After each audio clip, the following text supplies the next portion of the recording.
Hi, I'm Len Epp from LeanPub, and in this LeanPub podcast, I'll be interviewing Tonya Mork.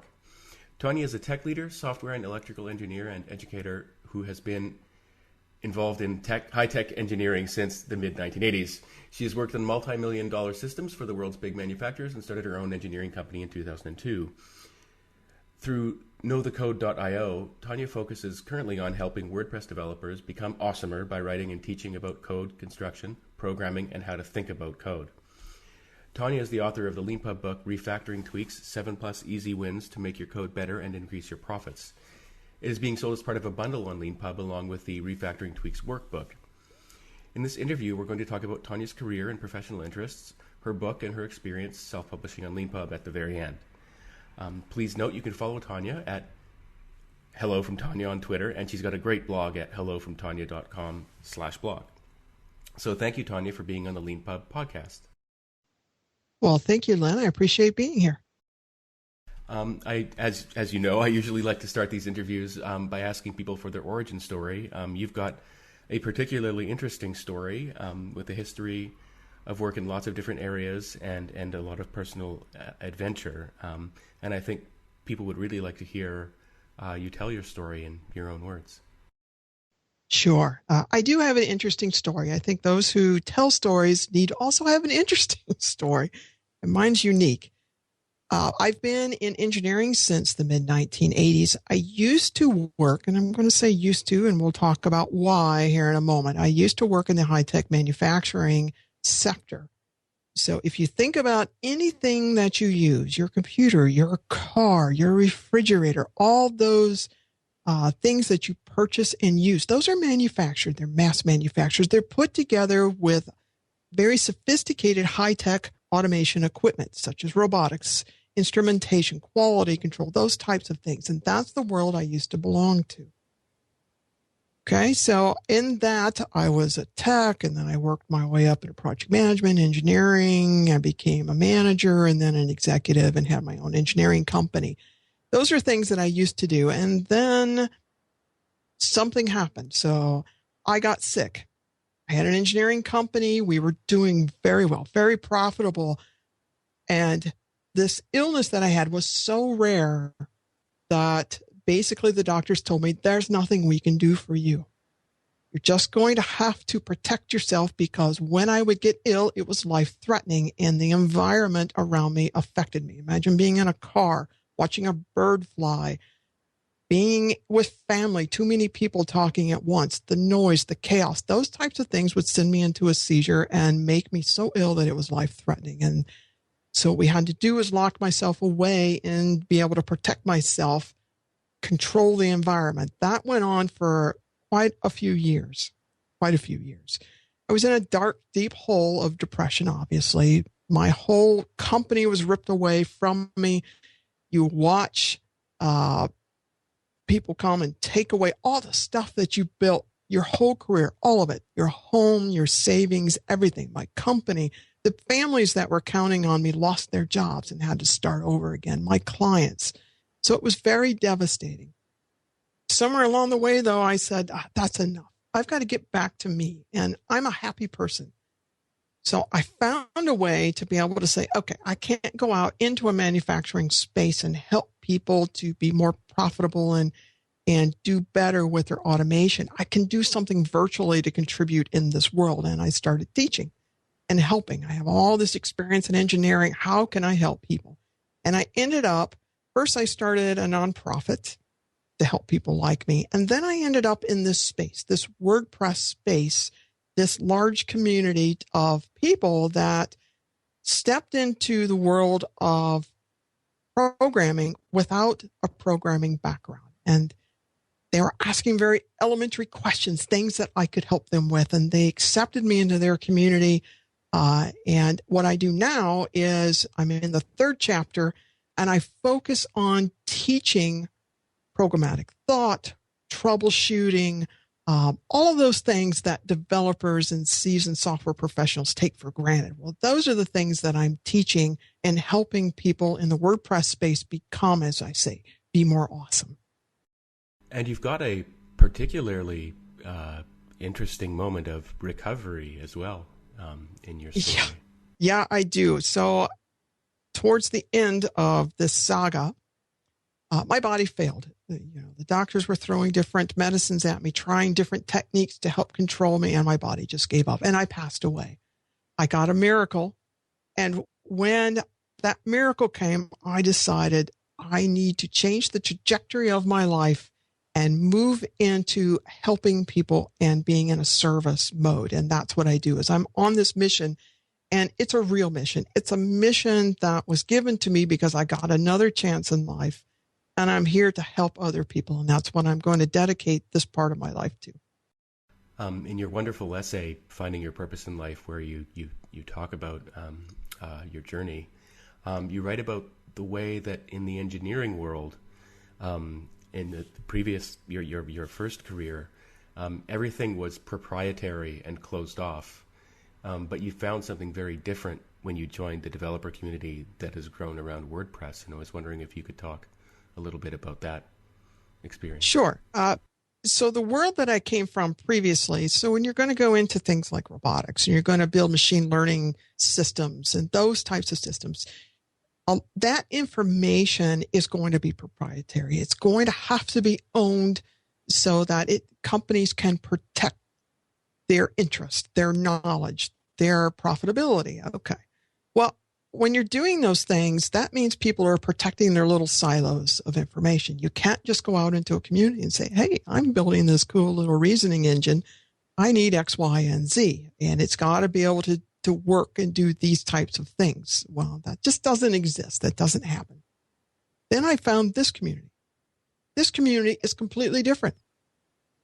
Everybody will give of themselves to help each other. It's open source. And you'll find that when you get into open source communities, that the communities themselves will reach out and help lift up somebody else. If you're having an issue, it's not, well, that was a stupid question. No, you can get that. But for the most part, it's, let me see what I can do to help you and give of my knowledge to make you better and help solve your problem. Yeah, that's really great. I really enjoyed reading how you described that experience. I mean, it's such a contrast. It reminded me of Elon Musk releasing all kinds of information about the stuff that he'd done recently, which was for all kinds of crazy kind of, well, not crazy, but like all kinds of complex reasons. And I was wondering, do you think that world, the world of patents and protection has changed, or is really there just, one or two sort of well-known outlier situations, but really it's all the same as it used to be? From my experience now, obviously I was out of the market for a while being ill, but from my experience, from what I see right now sitting, I don't see that much of a change. I still see companies, and with good reason, being able to say, I need to protect this knowledge. My team developed it. It gives me a competitive advantage. I need to protect that. So there are times when you can say, I can give away this knowledge for free. It's for the betterment of the community. I can see that. I can also see instances where you can't give that away. You're going to give away your trade secrets. So yeah, I can see the differences that from a leadership point of view and a business point of view, to where you need to have those two separate approaches and strategies. I recently interviewed another person who started out in the very high stakes world of programming and engineering around manufacturing, and I really enjoyed reading your recent blog post, in which you talk about firefighting and being reactive, and how much you dislike those approaches. I do. And I was wondering if you wouldn't mind talking a little bit about that experience that you had and what it is, what firefighting is, and why it's so bad. Yeah. So I just, right at the very beginning of that particular article, I tell you, I despise a reactive strategy. I do. It's too costly.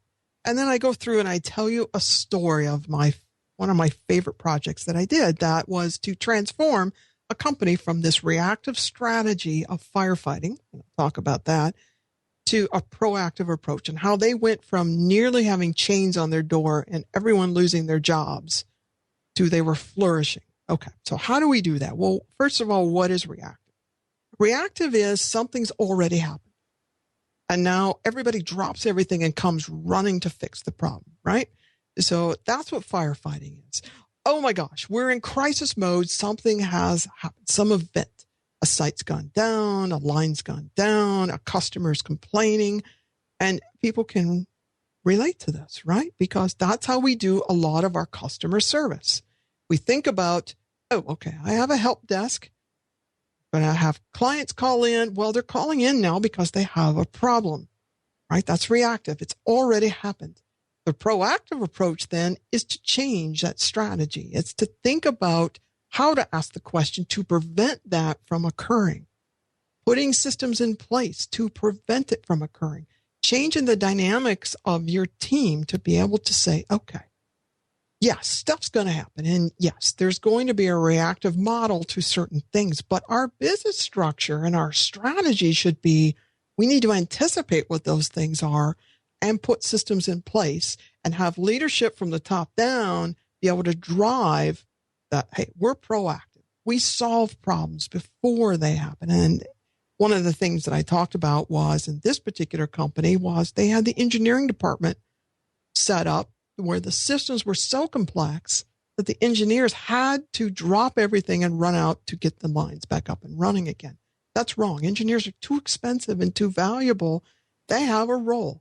Their role is creating new products and coming up with more efficient ways of being able to do things, right? So we need to have them not be our firefighters and enable our maintenance department, our technicians, those folks that handle service and support, enable them to do their jobs better. And so that was some of the things that I talked about in that article, all the way to the point of just the culture. How can we shift the culture to think more in a proactive mode versus a reactive? I was very interested in your description of the culture, and there were two sort of twin aspects of it. One of which was as I gathered, the managers around the facility thought that their presence during moments of crisis would kind of increase responsiveness. Yes, that just their personal being around would help make things, would increase the pressure on people to perform. And you also mentioned that you had a really funny moment where you talk about how, like, if you show up to a boardroom and tell the board they're making mistakes, that won't work. Yeah, you'll get kicked right out of there. And so you need to show up with proof. And that latter point is really good. But I just wanted to ask you a little bit about, I mean, was that true generally in your experience, that personality was so important that, on the one hand, even if you were right and you went in with true statements, the interpersonal nature of a board meeting makes it impossible to just be direct. And at the same time, you have managers in a facility, expensive, valuable facility who kind of have an ego problem. I mean, is that just part of the industry? Absolutely. It's not just the industry. I think that's just human nature.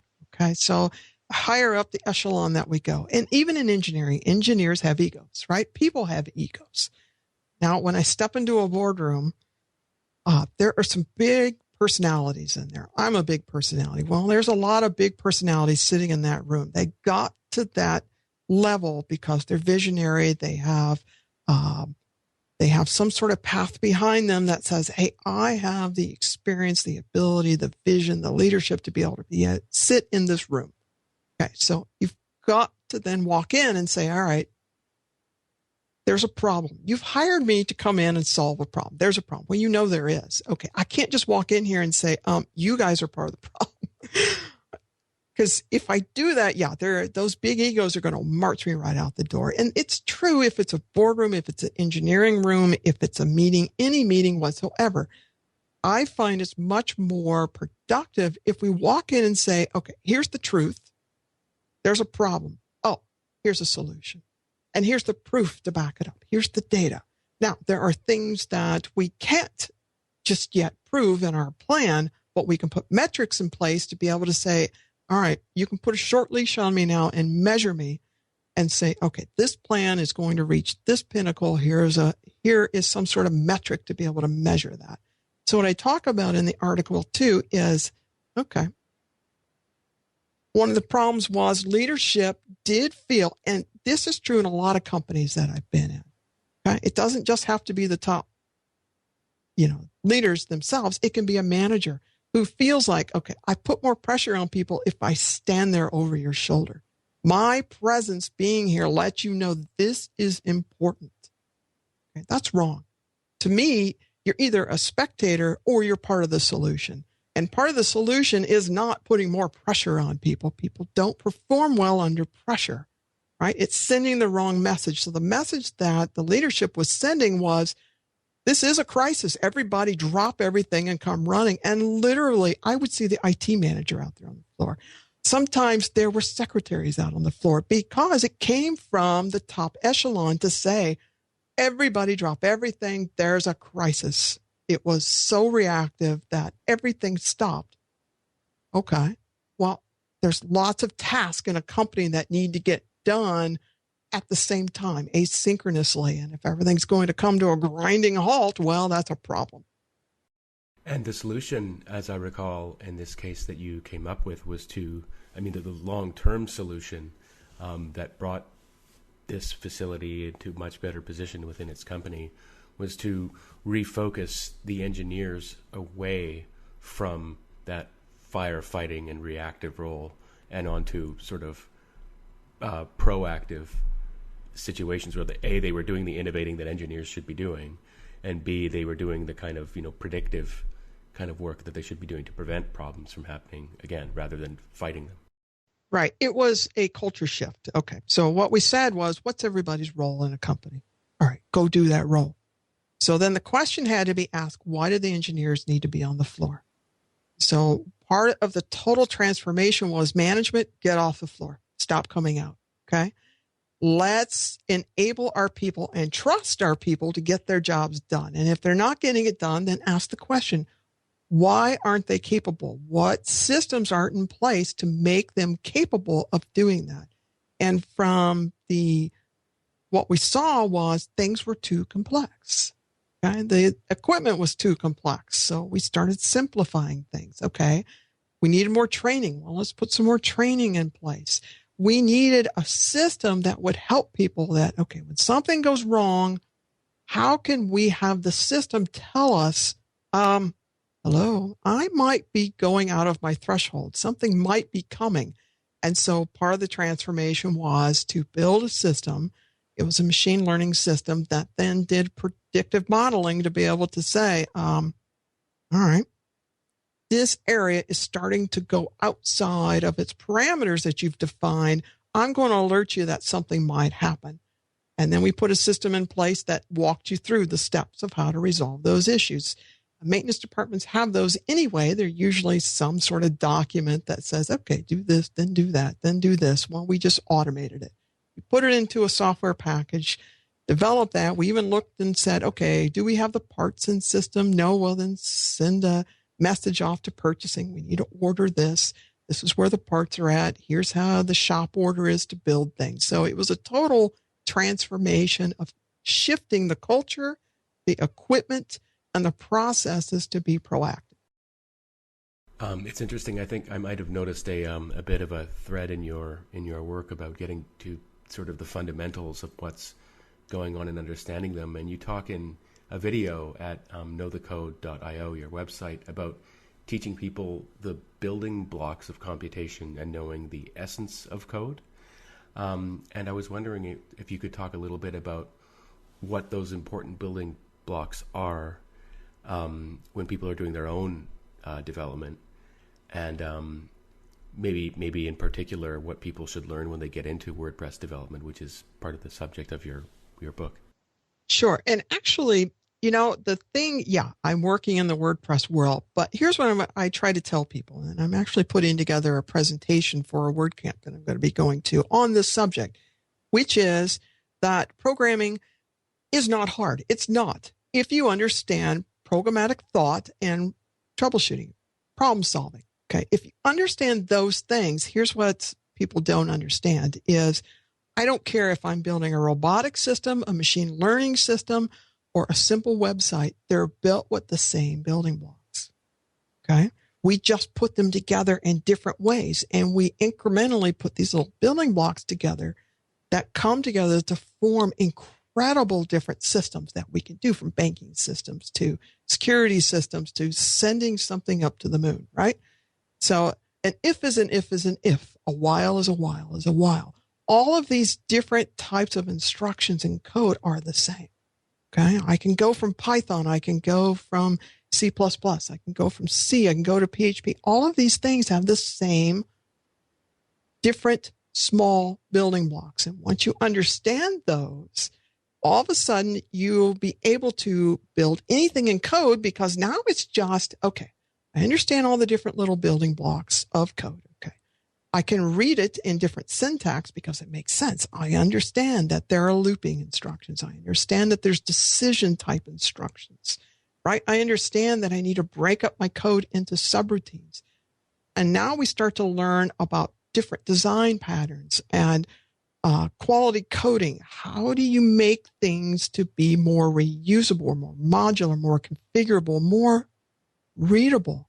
I try to focus folks on readability. If I can read the code, because code should be human readable without inline comments, I should just be able to read it and it tells me a story. If I can do that, right there, I've made code to be more maintainable. I've reduced the cost over its life cycle. And those are the types of things that I talk about when we get down to the basic building blocks. Yeah, that's the bigger picture, right? Mm-hmm. But it all starts, if I'm a new person coming into programming, it all starts with the fundamentals. First of all, what is programmatic thought? What is problem solving? Okay. What are some of the big blocks that you'll see in every single language? What are those? How's data move around? What's it mean to be able to move by reference or by value? What do those things mean? And those are the things that I teach, is I break it all the way down so it's very tiny and small. And then we start to put together more complex things. And do you think things are easier nowadays to get started than, say, 10 years ago, if one wants to get started as a sort of self-taught programmer? Yes. Okay. I guess it was a loaded question. But. How was that for a big question? Yeah. So when I started, back in the mid-1980s, there wasn't the internet. Okay. We didn't have email. We didn't have cell phones. We didn't have the internet. So it basically was, you put yourself with a person who is better than you and you scarf all the information you can get off of them, right? And they help teach you about this profession. Okay. You can go to college, you can go and get your computer science degree, but now step out into the real world and add value on day one in programming. There's a gap there, right? That doesn't happen. Okay. So what we have now, though, is the ability to go to all these tremendous sites to be able to share information about how you put systems together. Not only that, but we can share different frameworks. We can share different starting blocks, and we can take all this great code and we can pull that in to save ourselves time. So we've got resources for training. We've got resources for building blocks to start with projects to reduce our time. And then we've got different experts around the way that are sharing their knowledge either through books or blogs or presentations or all of it. So there's lots of information. Now, there's also a lot of bad information out there, and learning how to disseminate what's good and bad, well, that's a different skill set of being able to learn the basics from someone who really knows their stuff and knows how to transfer that knowledge out of their brain to yours, right? So it becomes adaptable for you. So I talk about adaptability a lot. I can teach you how to build one website. Well, yeah, whoopee. I know how to build this one thing, but I want you to make it your own so you can go build something else. Yeah, that's a really interesting issue. It's one I encountered indirectly in an interview a couple of months ago with a couple of network engineers, but they were talking about how what you really need to do if you want to succeed in this world is to first think and learn and truly understand what you're doing, rather than fall for the very seductive trap of just Googling for little solutions every time you run into a problem. Absolutely. Because one of the consequences of having such powerful and so much information available for programmers nowadays is that every time you hit a roadblock, you can just kind of Google and then copy paste a solution. I mean, that's putting it sort of crudely, but it's very true, though. Yeah. And is that something when you're teaching people is that another thing that you have to teach them? That absolutely. Okay.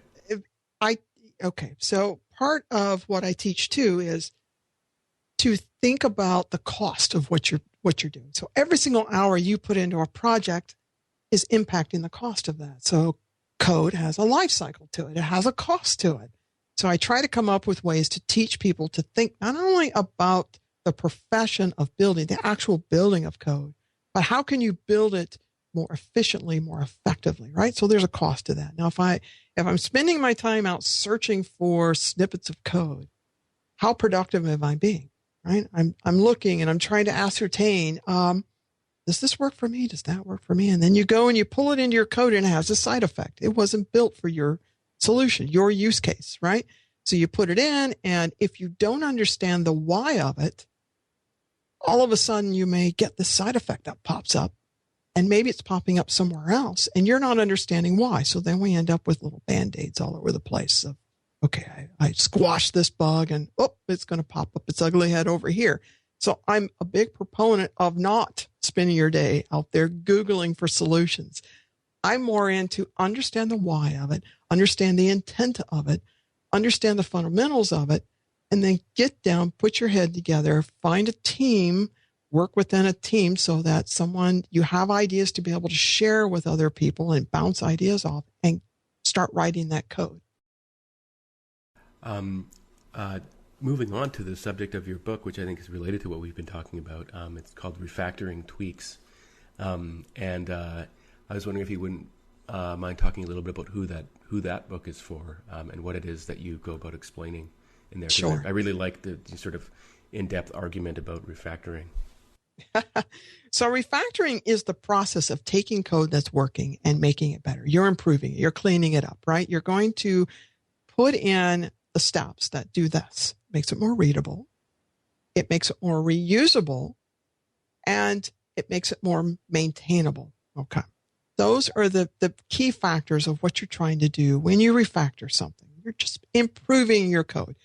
Improving code is going to lower the cost of that code over its life cycle, okay? So that we can then turn around and reuse it again. So if you can picture that, okay, if I've got this code and let's say I have a function that's 200 lines long. Well, first of all, I'm going to tell you it's probably doing too many things. But if I'm looking at that and a bug happens, I wrote it, but I'm typically not going to be the person that maintains it. So it gets passed along the way, a bug pops up, and it's taking too long for people to be able to go in and fix these problems. And maybe it's impacting something else. Okay. We all know these horrors if we've been in software long enough. What the book is about is this. All right. You can go and read a technical book, and I've got some great ones right here in my library on refactoring. They're very, very technical. They go into big words and big descriptions and code that maybe you'll use and maybe you won't. Well, what I did instead is I try to make things more relatable. I start where you're at. And I say, I don't care about big words. I want to get down to the nuts and bolts. Here's a problem. Why is it a problem? Let's talk about why. Why is this the way it is? What's the intent of it? And walk through a thought process. So what Refactoring Tweaks does is it gives you these simple solutions that you can say, okay, here's some clues that tell you might have a problem. And now here are 7 different, and I actually threw a couple of extras in there, 7 different things that you can go do right now in your code. These are simple, easy, that's going to make it better. And then the workbook then takes that, and I say, okay, here's a code challenge. There's going to be 7 of them. And then there's a total solution where I walk you through the thought process. So I want you to hear from the way I think about code to be able to say, okay, step one, do you see this? Well, why? Why is it like that? What can we do to make this better? And then we step by step by step walk through the process of the why, the how, the when, and the what. With respect to process, I'm really interested in asking you about the process of making the book itself. It's a beautifully formatted book, and you used our Bring Your Own Book feature to upload it to LeanPub's bookstore, and I saw in your book that you mentioned you had 5 collaborators on it, I believe, including a cover designer, editors, and proofreaders. And I was wondering if you wouldn't mind talking a little bit about that process of making the book with a team of people, and how did you assemble your crew? Well, my crew has been with me since I started really out there teaching in the WordPress space. These are volunteers. Yeah, if you can believe it, WordPress people give of their time to help other people. These people have been here with me. They give of their time, and then I give back to them. I help them with their projects. I teach them. I help them to be able to be better. So it's a give and take, right? I came to LeanPub because I buy books from LeanPub. I like the idea of ship early, ship often. It fits within that. Okay. Well, there's also with LeanPub, you can use the tools that are built in to then do a minimum type of publishing, right? It's a very lean process. Well, I shifted that model for myself and I said, okay, how can I use the platform then for me, for my purposes? I like things to be visually pretty, something that you want to pick up and read. It's not just a white page of words, right? Instead, it has color. I can then call out sections and be able to emphasize those to say, hey, here's a master tip. Here's a what if. And I can pull those out and add some color to them to make them pop as a sidebar. So that visual sense in my mind, that user experience said, okay, the total platform's not going to work for me. But you guys built in a way that I can still ship early, ship off, and get the content out as I write it, get feedback, but then I can produce it the way I want to produce it, which is well edited, beautifully designed, and bring my own book to the platform. So I'm still within what the intent of the platform is, so I can get the information and the ideas out. I just twisted it to fit my needs and the way I like to work. Yeah, as I said, it's a really beautiful book. There's one page in particular that I really love, which has on the top half an image of a kind of really dilapidated and risky looking suspension type bridge.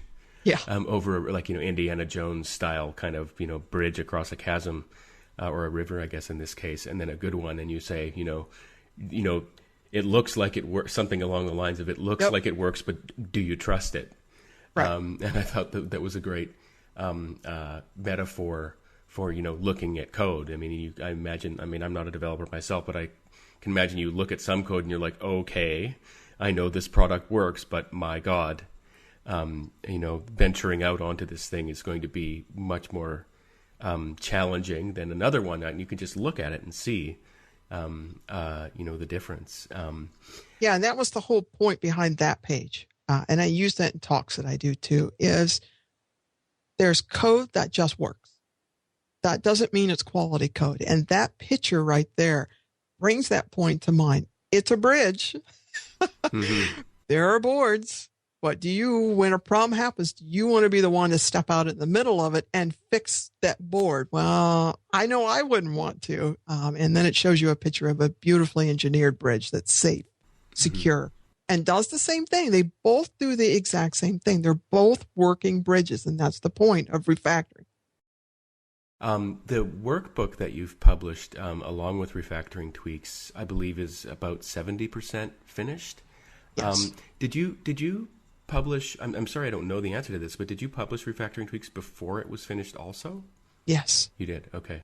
Yes. Yeah. So I actually went through the process of, I think it at first was maybe 20% that I put that out there. And then as I went along, I think there were maybe 4 different releases to that one, if I remember right. And then the workbook itself will have a couple of different releases to it. It's actually the biggest chunk of it's off in editing right now, and then we'll be releasing that later this week. And have you been incorporating feedback from people? Are you inviting feedback from readers? Absolutely. So each person that has signed up for it, they've been very kind with their time to come back and tell me what they think. And I always tell people that, you don't need to blow wind up my skirt. Just tell me like it is. If there's something you like, great. But I'm more interested in those concepts that didn't quite resonate with you. Maybe you didn't quite understand it, because that means I need to go back into that and do something a little bit different to make sure that it resonates with everybody, that it's explained well. And how do people communicate with you? Most people, there's multiple different ways that people can reach me. I mean, I have a Slack group that people talk to me on. They can get me there. They can get me on email. They can get me from the different contact forms. I make myself very, very accessible to people.